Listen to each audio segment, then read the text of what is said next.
Model building can be so frustrating. I used to see all these great pictures of models, but when I tried to build them, they ended up looking like first grade art projects. Now, I'm no master, but I've learned a lot, including what products make building those model kits so much easier. Hey everybody, my name's Jimmy. Drinking some coffee from a local roaster today. Speaking of coffee, let's talk about some of the coffees you guys are drinking.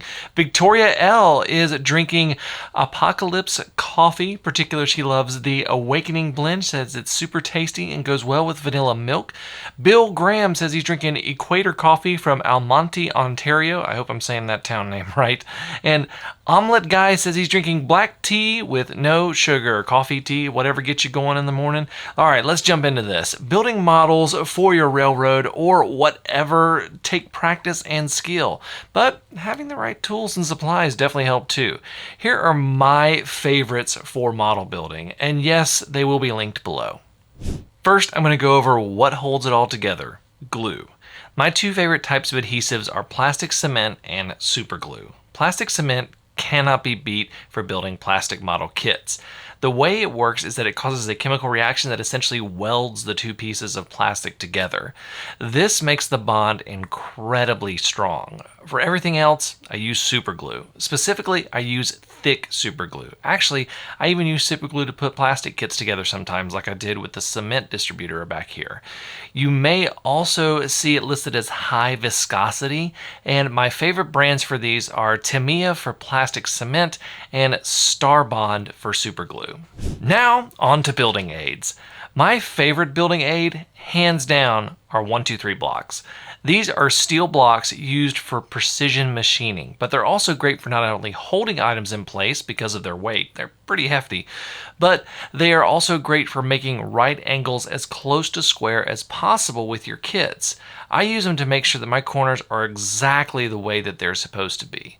You're also going to want some cutting tools. The first is a good hobby knife. You can also use box cutters as well, which is something that I use a lot, or a utility knife, like one of the little disposable ones you can buy for really cheap.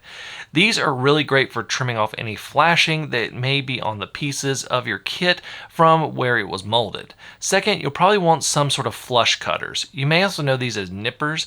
They're really good at trimming excess flashing off of model parts. You'll just need to sand the spots that you trim off with the cutters. Another great thing to have is some sort of rigid sanding tool like a sanding block or a file. The reason I say rigid is that using simple sandpaper can cause unwanted rounded edges and uneven surfaces. I sometimes will actually glue a sheet of sandpaper onto a scrap piece of board. One thing I don't see mentioned enough is model putty. Most of the time, you're not going to be able to get every nook and cranny perfectly in line where the seams are covered. Model putty is perfect for filling those gaps and making your model kit look less like a toy and more like a building. Okay, let's talk about paint. There are a couple of things that I do to make painting easier. The first is I use spray paint. If you have an airbrush, which I actually do, you can certainly use this too, but I do recommend using a primer such as like a spray paint spray-on primer so that your model is more ready to paint and the paint has a better chance of sticking to it rather than running off. Now, I will typically use spray paint for the two main colors of the model, and then I'll just do regular paint for the rest. So for instance, if the model has red brick and gray trim, I will paint the model red first, then I'll use painter's tape to mask off as much of the trim sections as possible, and I'll come back with some touch-up for any bleed through. For painting the detailed sections, I like a couple of different fine tip and flat tip brushes. For flat tip brushes, I like a firm bristle for painting clean lines and edges.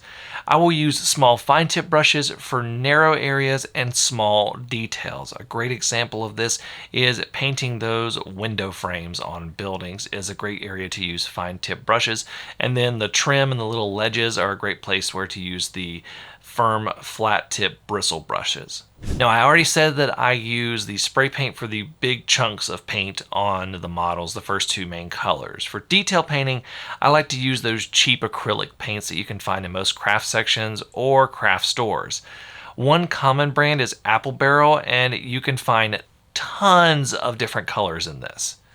There are many ways to build model kits, and you will find the best way through practice, but with the right tools, these kits will be significantly easier to build. Thank you all so much for watching. Until next time, I'm Jimmy from the DIY and Digital. Stay safe, be kind, drink some coffee, and happy railroading.